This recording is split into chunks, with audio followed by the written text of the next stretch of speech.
As of today, I quit. As of today, I quit. Thunder cracked, right at that exact moment. Gangnam, Seoul, a glass mansion overlooking the Han River. It was the kind of night where the rain hammering the floor-to-ceiling windows was louder than the party music. Zaina Okoye untied her crisp white apron. Slowly. Her hands didn't shake. That was what made it terrifying. All 30 guests in the hall held their breath at once. Champagne flutes in hand, rooted to the floor like they'd been nailed there. Let's go back 10 minutes. Sue Ryan flipped the silver tray for the most trivial of reasons. 2 canapes weren't in their proper place. That was all. Oh my, since when was a dish rag part of the dress code? You're embarrassing me in front of my guests. Laughter erupted. Someone raised their phone. Zaina bent down and picked up the tray. Her back stayed perfectly straight. Her lips didn't move. Count to 10. 1, 2, 3. That's when lightning struck. The entire mansion went white and then went dark. And from the top of the staircase, someone was coming down. Jae-hyuk stopped halfway down the stairs because the whole hall had gone silent. He was the owner of this mansion, on paper chairman of Kang Jae-hyuk Investment Group.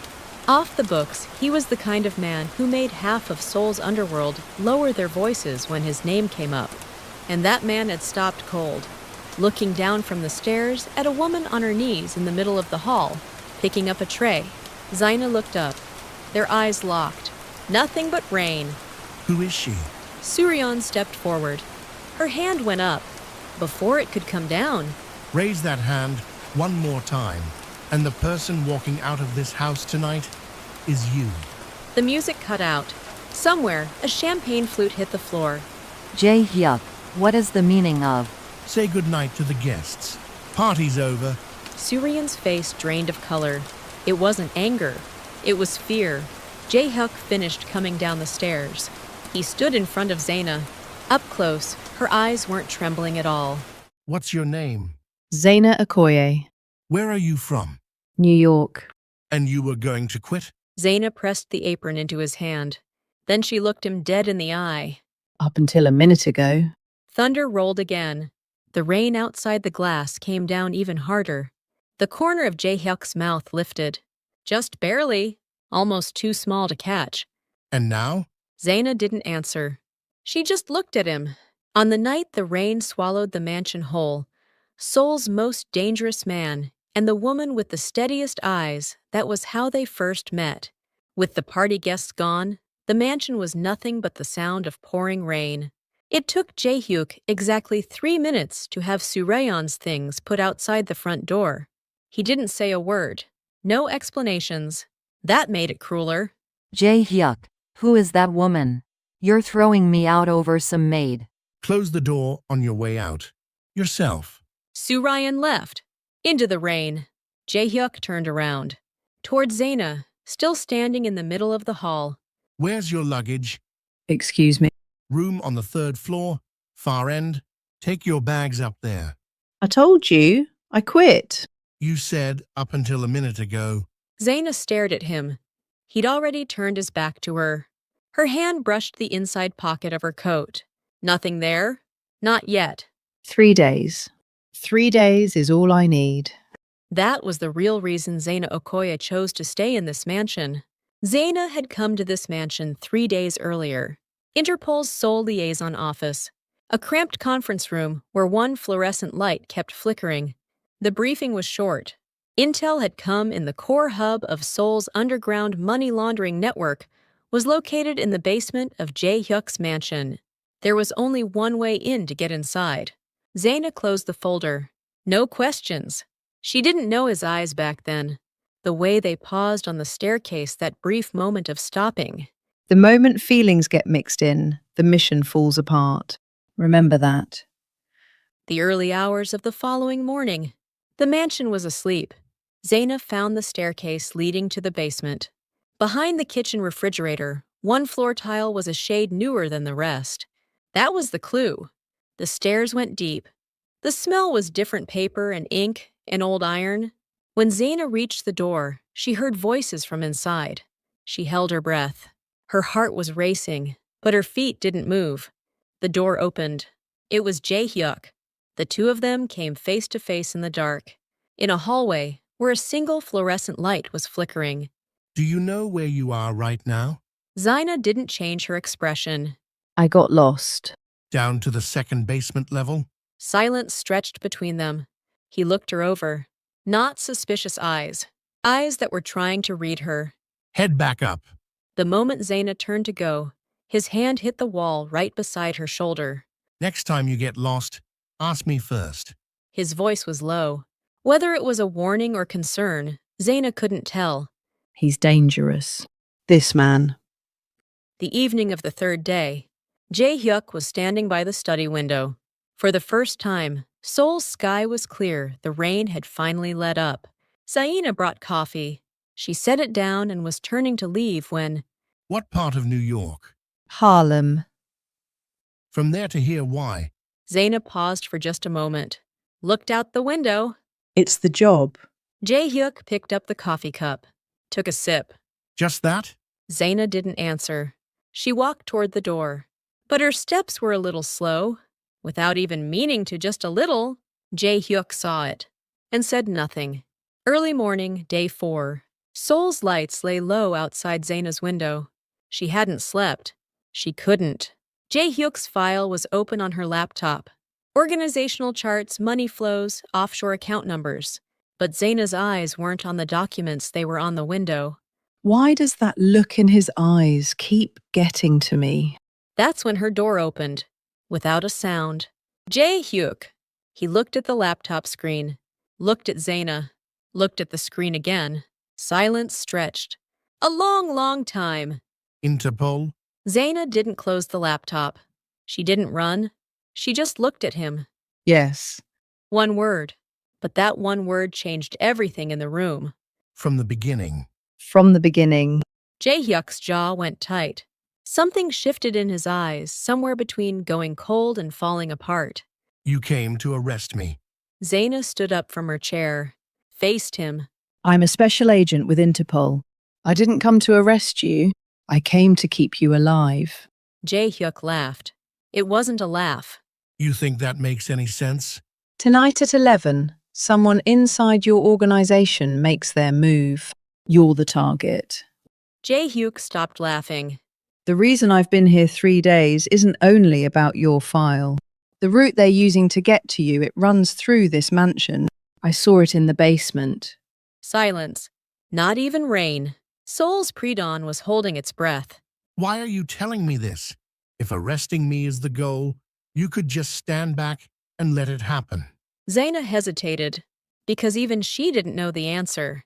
3 days in this mansion, watching those eyes pause on the staircase, watching him stand at the window with his coffee cup, something had started to come undone. I can't let the mission and my feelings blur together. I don't know. It felt wrong to let it happen. Jae-hyuk looked at her for a long time. It was the most honest answer he had ever heard in his life. Jae-hyuk went to the window, looked down at the Seoul skyline. He stood there a long while. Zaina waited. Do you know who built that route? Not yet. But it's someone inside the organization. Someone who's been around a long time. Someone who's been around a long time. Something flickered in his eyes. Just a moment, but Zaina didn't miss it. Jae-hyuk turned around. Tonight, stay by my side. It wasn't an order. It wasn't a request either. It was the first time this man had ever tried to trust someone. Now isn't this something right down to the wire, isn't it? Whether to trust the person who came to take you down, or not. Both Jae-hyuk and Zaina are standing right on that line. Looking at it from where we sit today, this isn't just a spy story. It's the moment where both of them can only survive by tearing down the walls they've built inside themselves. So which comes first? Trust or survival? What do you think? 10:30 p.m. The light was on in Jae-hyuk's study. Zaina stood one step behind and to his left. 3 of his lieutenants were seated on the couch. It looked like an ordinary late-night meeting, but Zaina's eyes were moving back and forth between the 3 men's hands. Because hands move before words do, Jae-hyuk was composed, flipping through documents, giving instructions, sipping coffee. Someone who's been around a long time. One of these three. The clock hit 10:45. Zaina's earpiece gave a faint vibration. Headquarters. The signal was short, but the message was clear. Movement had been picked up from 2 directions outside the mansion, which meant someone on the inside was going to open the door for them. Now, Zaina stepped forward. we need to pause the meeting for a moment. All 3 lieutenants turned to look at Zaina. Only Jae-hyuk didn't move. He set down his coffee cup and slowly looked around at each of his men. The first one to move was the youngest of the 3, Park Do-jin, a man Jae-hyuk had worked alongside for 15 years. Do-jin's hand slipped inside his jacket. Zaina was faster. It was over in an instant. Before anyone could register the sound, Do-jin's wrist was twisted back. What he'd been holding clattered to the floor, a small transmitter. The signal to call in the team waiting outside. The other 2 lieutenants froze. Do-jin. His voice was quiet, not anger. Something far deeper than that. I'm sorry, Jae-hyuk. I didn't have a choice. You didn't have a choice? The people above changed. They said you'd been around too long, that it was time to clean house. So you were the one who opened the door. Do-jin dropped his head. Jae-hyuk stared at him for a long time. 15 years of history went cold, slowly, somewhere behind his eyes. That's when sounds came from outside the mansion. Zaina grabbed Jae-hyuk's arm. We have to move. Now. They ran down the hallway. Zaina in front, Jae-hyuk behind.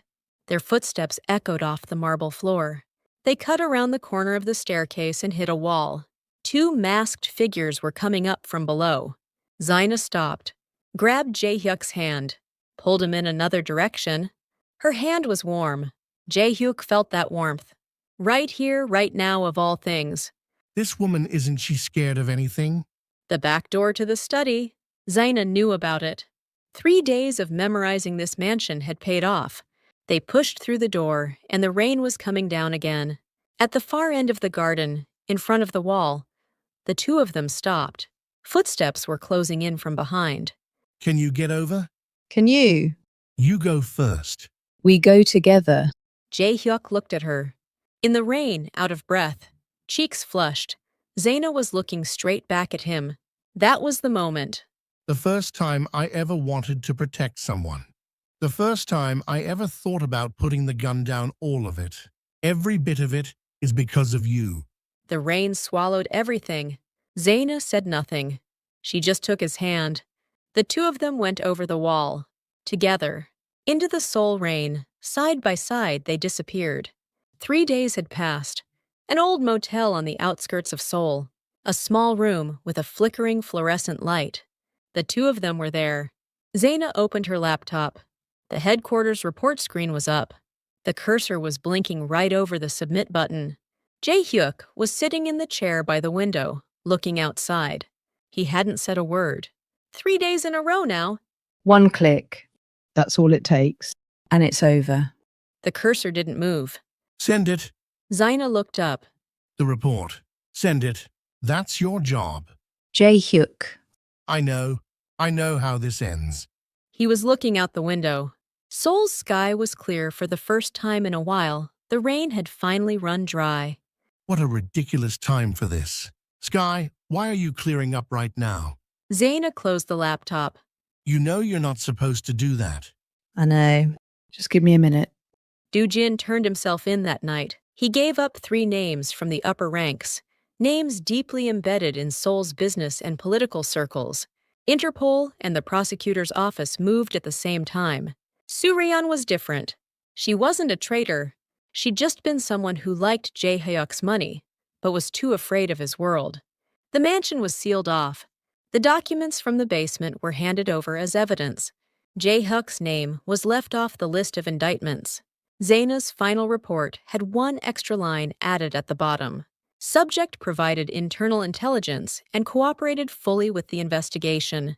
Recommend protective custody. Incheon Airport. Zaina had 2 hours before her boarding time. Jae-hyuk had come. She hadn't tried to stop him. The 2 of them walked side by side. Through the airport windows, planes were drifting slowly across the tarmac.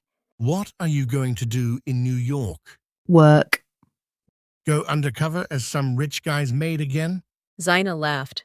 For the first time since she'd met this man, a real laugh out loud.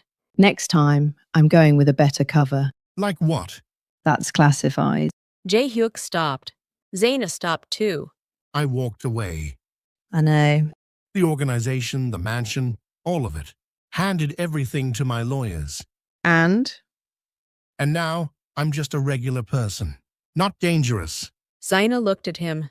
Was there ever a time Kang Jae-hyuk wasn't dangerous? Okay, that's a little unfair. Zaina laughed again. Jae-hyuk laughed too. For real this time. The airport PA system crackled on. Now boarding flight to New York. Zaina turned away. 1 step, 2 steps. Zaina. She stopped. Next time, I hope your cover is somewhere in Seoul. Zaina didn't look back. But her steps slowed, just for a moment. A story that started in the rain came to a pause under clear skies. It began as a mission, became suspicion, and then became something with no easy name. That's just how people are. The heart doesn't much care what you plan for it. Neither Zaina nor Jae-hyuk could ever go back to who they were before they found each other. What do you think this story is quietly trying to tell us? Judging people by their position and what they're wearing, that's always been one of the most costly mistakes a person can make, hasn't it? The moment Surayan saw nothing but Zaina's apron, she'd already dug her own trap. Jae-hyuk, on the other hand, a man who'd spent his life with 1 foot in a dangerous world, never lost his eye for people. That's what saved him. Not the guns, not the organization, not the power, just that one quality of seeing people as people. A sincere heart knows no rank and no border. And no matter how thick the walls, they'll always crack when something real runs up against them. That old truth was still alive and breathing right there in the Seoul rain. This story is a work of fiction,